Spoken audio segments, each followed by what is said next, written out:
नमस्कार, मी ॲडव्होकेट सौ सुजाता रवींद्र क्षीरसागर.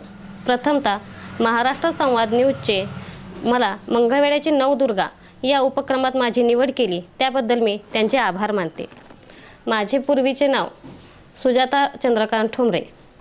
माझे पहिली प्राथमिक शिक्षण तसेच माध्यमिक आणि महाविद्यालयीन शिक्षण हे एका शाळेमध्ये म्हणजेच महर्षी शंकरराव मोहिते प्रशाला अकलूज या शाळेमध्येच झाले. पूर्वी माझ्या माहेरी वडिलांनाही मला शिकवण्याची फार इच्छा होती, पण आमचं एकत्र कुटुंब असल्यामुळे फार शिक्षणाविषयी जागरूकताही त्यावेळेस जास्त आई वडिलांकडे नव्हती. त्यामुळे त्यांनी 12वी झाले की माझं लग्न लावून दिले. 2005 साली माझा विवाह झाला. विवाहानंतरचे माझे नाव सौ सुजाता रवींद्र क्षीरसागर. माझा विवाह 2005 साली झाला. त्यानंतर घरातील जबाबदाऱ्या वगैरे असं सर्व करता करता ज्यावेळेस माझी मुलगी 2007 साली तिचा जन्म झाला आणि ती पहिलीत गेल्यानंतर मला असं वाटू लागले की आपणही काहीतरी करावं. आपण महिलांसाठी किंवा बऱ्याच ठिकाणी आपण महिलांवरती अत्याचार वगैरे होतो हे पाहतो आणि महिलांना शिक्षणापासून वंचित केलं जातं. तर मला माझ्या मिस्टरांचा पूर्ण सपोर्ट होता. त्यांनाही शिक्षणाची आवड होती, परंतु ते काही कारणास्तव शिक्षण घेऊ शकले नाहीत. त्यामुळे त्यांनी मला शिक्षणासाठी प्रेरणा दिली आणि तू शिक, माझा तुला फुल सपोर्ट आहे असं म्हणून त्यांनी 2013 साली माझं BA मध्ये ॲडमिशन घेतलं. मग BAला मी YCMने ॲडमिशन घेतलं. 3 वर्ष माझे तसे कंप्लीट झाल्यानंतर मी MAला ॲडमिशन घेतलं. MA मी उमा कॉलेजवरती MAचं शिक्षण पूर्ण केलं.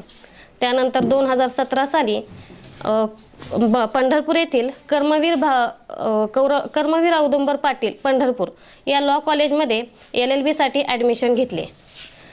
LLBला ॲडमिशन घेण्यामागचा माझा हेतू एवढाच होता की आपण नॉर्मली सर्वच जण शिक्षण घेतात, परंतु LLB हे क्षेत्र मी का निवडलं तर या क्षेत्राकडे सर्वांचा पाहण्याचा दृष्टिकोन म्हणजे हे फक्त पुरुषांनी करावयाचं क्षेत्र आहे असं सर्वजण पाहतात. परंतु महिलांवरती जर अत्याचार व्हायला लागले तर महिला पुरुषांकडे जाऊन त्यासाठी स्पष्टपणे आपली जी काही वेदना आहेत, आपल्या भावना आहेत, त्या पुरुषांना स्पष्टरित्या सांगू शकत नाहीत. हे मी बऱ्याच ठिकाणी महिलांचे असे अनुभव पाहिले होते.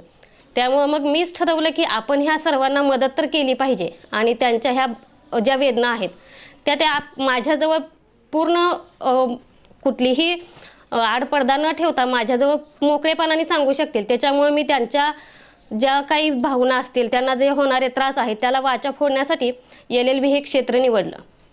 मग LLBला मी ॲडमिशन घेतल्यानंतर माझ्या पतीला बऱ्याच जणांनी सांगितलं की बाबा हे क्षेत्र पुरुषांचं आहे आणि तू कशाला ह्याच्यात तुझ्या पत्नीला पाठवतो, पण त्यांचा माझ्यावरती पूर्ण विश्वास होता.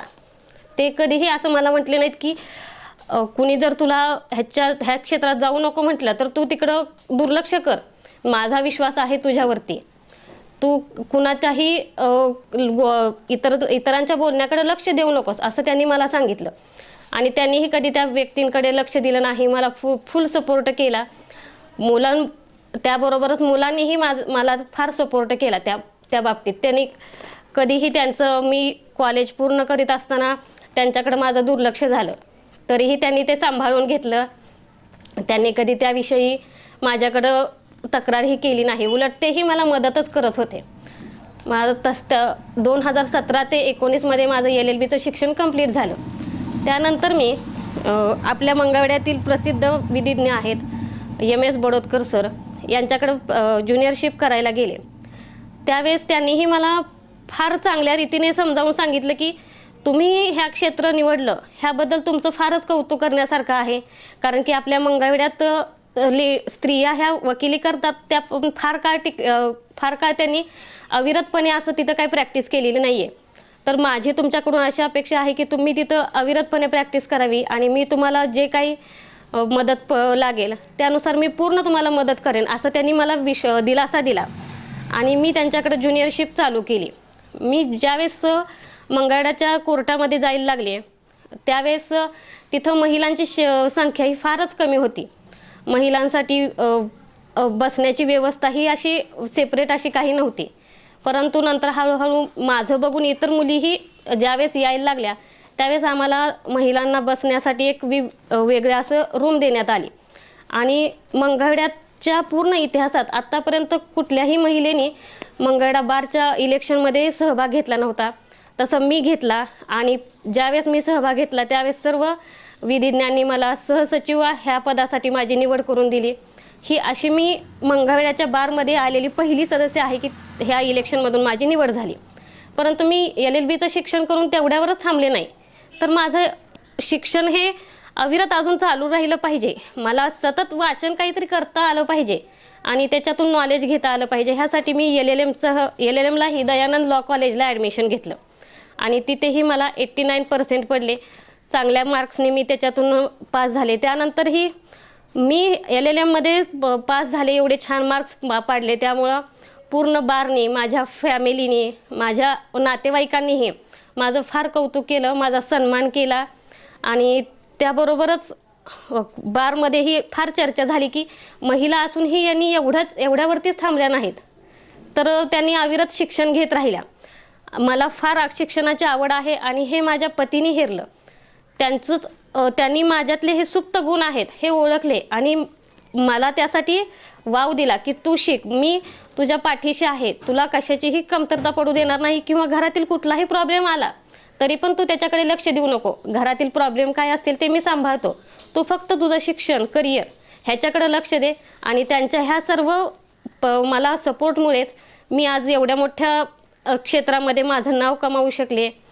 आणि जे काही आज मी झालेले आहे ह्यात पूर्णतः माझ्या पतीचा, मुलांचा आणि माझ्या नातेवाईकांचा आणि खास करून पतींचा आणि मुलाचा फार मोठा सहभाग आहे. त्यांनी मला एवढ्या मोठ्या ह्याच्यासाठी चान्स दिला, त्यांनी माझे सुप्त गुण ओळखले, त्याबद्दल मी त्यांचे आभार मानते. आणि ह्या चॅनलच्या निमित्ताने मला आज माझ्या मनातील माझ्या पतीविषयी ज्या काही भावना आहेत किंवा त्यांचा आभार मानण्याची संधी दिलीत त्याबद्दल मी तुमच्या न्यूजचे म्हणजेच महाराष्ट्र संवाद न्यूजचे आभार मानते. आणि तसेच या नवदुर्गा या उपक्रमात तुम्ही मला जी संधी दिली त्याबद्दलही मी महाराष्ट्र संवाद न्यूजचे आभार मानते. धन्यवाद.